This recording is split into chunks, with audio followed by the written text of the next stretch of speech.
Fija la mirada, pierde el aliento, esto es Voces de Medianoche. Lo que estás a punto de escuchar, realmente pasó. En una colonia tranquila de México, un señor mayor repartía carne entre sus vecinos. Todos lo querían. Nadie sospechaba nada. Durante 30 años nadie supo lo que estaban comiendo. Esta es su historia. Apaga las luces. Empezamos ahora.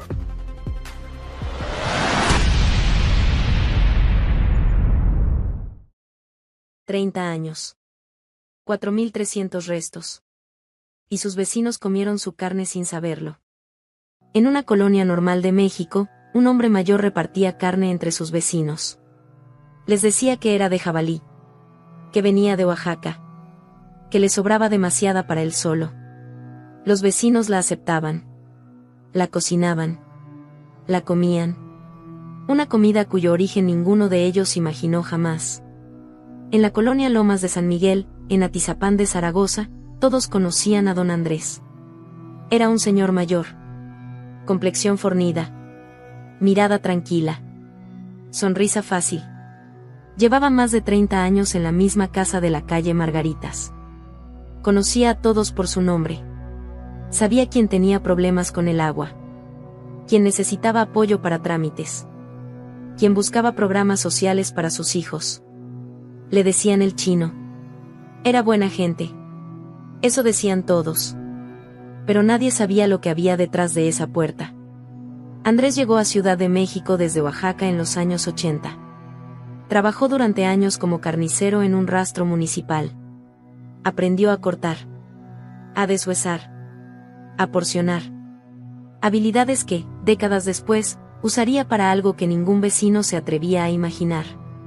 Con el tiempo dejó la carnicería y empezó a rentar cuartos en su casa. Se involucró en política vecinal. Participaba en reuniones. Promovía mejoras en el barrio. Era, en todos los sentidos visibles, un hombre integrado a su comunidad. Pero debajo de esa casa había un sótano. Y en ese sótano llevaba más de 30 años construyendo el horror más silencioso que Atizapán jamás imaginó. Sus víctimas no eran elegidas al azar. Eran mujeres. De estatura baja. Complexión robusta. Clase media baja. Muchas en situación de vulnerabilidad. Algunas eran arrendatarias de su propia casa. Otras llegaban atraídas por la promesa de apoyo en trámites de programas sociales.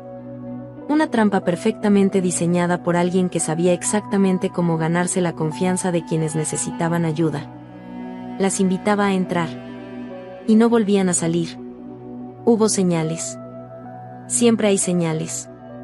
Vecinos que recordaban haber visto mujeres entrar a esa casa y no verlas salir. Un olor extraño que a veces salía del predio. Algo que alguien describió como olor a quemado, a algo que no debería estar ahí. Andrés lo explicaba siempre.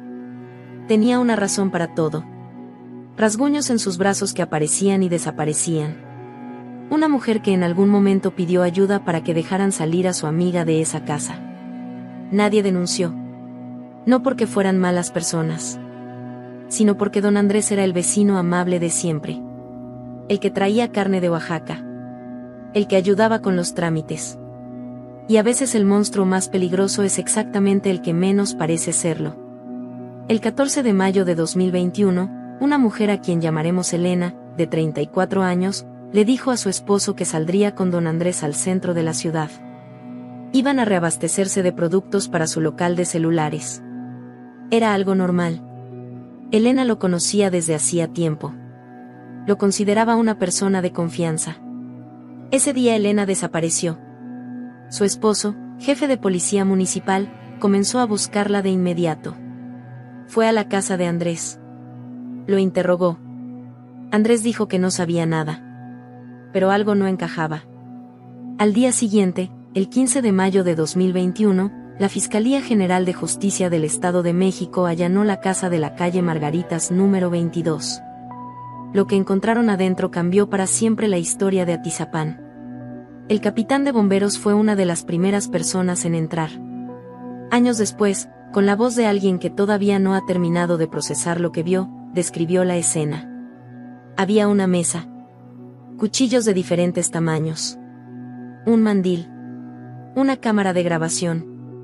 y un olor que el vinagre y el perfume que Andrés usaba para disimular no lograban cubrir del todo. En el plato de la cocina había un corte de carne tipo bistec, con tortillas al lado. Pero lo peor aún no había aparecido. En una libreta azul, Andrés llevaba un registro meticuloso. Fecha de cada crimen. Dirección. Peso de cada parte del cuerpo de sus víctimas, anotado con la precisión de alguien que había pasado años en una carnicería. En la libreta había entre 30 y 40 nombres. Y entonces encontraron el sótano, al que se llegaba por una escalera de madera escondida bajo la casa. Y ahí, enterrados bajo el suelo, los peritos comenzaron a encontrar lo que llevaba décadas desapareciendo de la colonia. 4.300 restos óseos, correspondientes a 19 personas distintas. 17 mujeres, un hombre y un niño. Lo que había bajo esa casa era peor de lo que nadie había imaginado. Oye, si llegaste hasta aquí es porque esta historia te tiene tan enganchado como a mí. Eso me dice que eres exactamente el tipo de persona que sigue este canal. Te invito a suscribirte para que no te pierdas ninguna historia. Activa la campanita porque lo que viene te va a dejar sin palabras. Sigamos. Cuando los vecinos se enteraron, el silencio que siguió fue de otro tipo. No el silencio de la normalidad, sino el de algo que se rompe y no puede volver a armarse. Los mismos vecinos que días antes casi impidieron la detención de don Andrés, que salieron a decirle a las autoridades que se estaban equivocando, que ese hombre era buena gente. Esos mismos vecinos se quedaron sin palabras. Empezaron a recordar cosas que antes no habían conectado. El olor extraño. Las mujeres que entraban y no salían. Los rasguños en los brazos. Y la carne. La carne que muchos de ellos habían comido. Una psicóloga de la UNAM pasó 6 horas entrevistando a Andrés para el documental de la Suprema Corte. Dijo algo que resulta tan perturbador como el resto de la historia. Dijo que Andrés era encantador. Que te miraba a los ojos. Que parecía casi tímido. Que era el tipo de persona que lograba hacerte sentir cómodo en su presencia. Y que eso, exactamente eso, era lo que lo hacía tan peligroso. Porque los asesinos que matan durante 30 años sin que nadie los atrape no son los que parecen monstruos. Son los que parecen vecinos. Andrés fue arrestado en mayo de 2021, a los 72 años de edad. En marzo de 2022, un juez dictó sentencia de prisión vitalicia.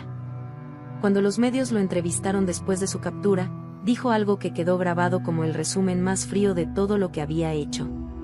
Las cosas que ya se hicieron hay que aguantarlas. Sin arrepentimiento.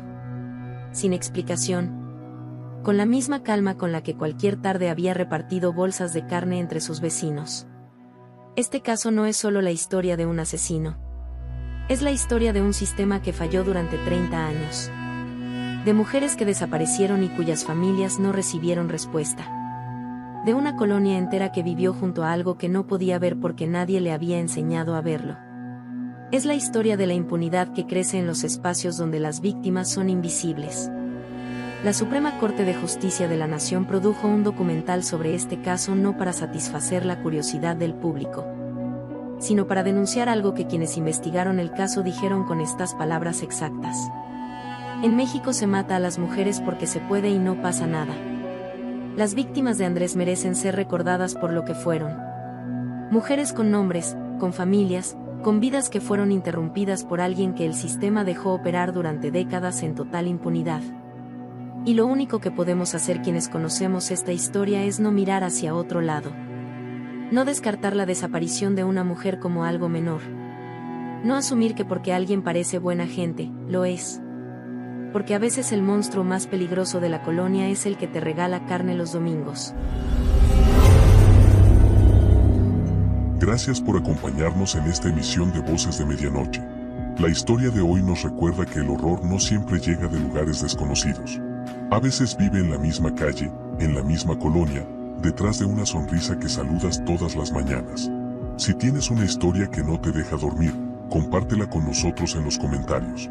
No olvides suscribirte y encender la campana para que no te pierdas nuestro próximo encuentro con estas historias que el mundo necesita escuchar.